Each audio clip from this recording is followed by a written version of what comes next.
and I'd like to explore with you in this course an area that's really embryonic within clinical neuropsychology, neuroscience, neurorehabilitation.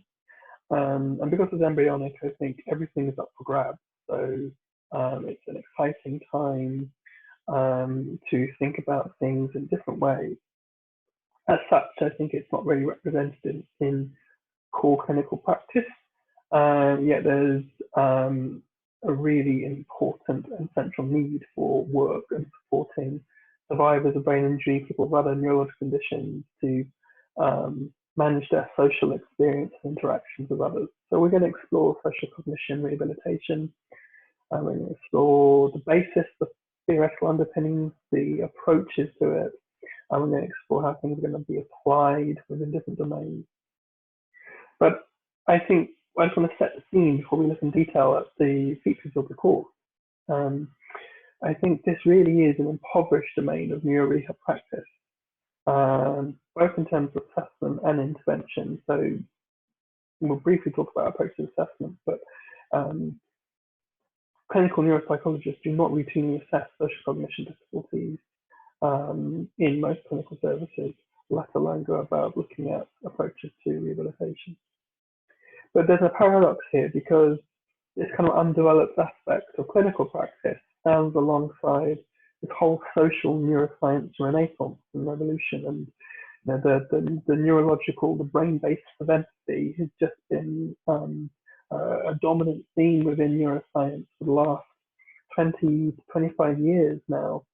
And all of this interest, immediate interest in understanding the neural basis of empathy and related processes isn't matched by an enthusiasm or resources allocated or activity allocated to the rehabilitation where the hardware of these neural basis of empathy is compromised.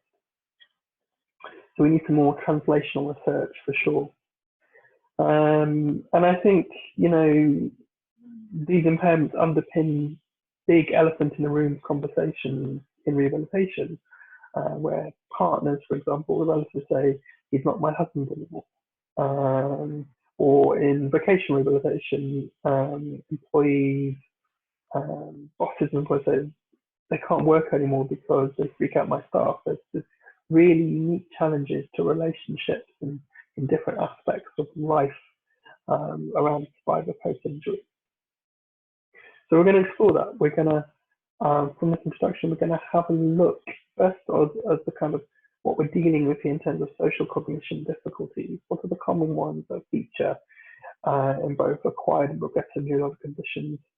And also, how do we approach the understanding of these difficulties? I think, as I said, things are up for grabs in how we understand and conceptualize social cognition impairment. And that will lead us on to paradigms for intervention.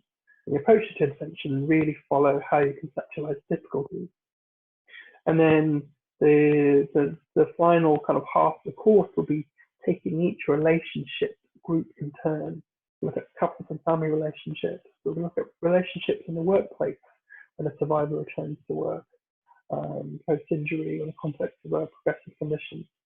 We'll look at community relationships. And then finally, we're going to look at our relationship, the relationship between clinicians and therapists and the survivor, and the impact of social cognition difficulties on that, and how we navigate that using ideas around social cognition rehabilitation.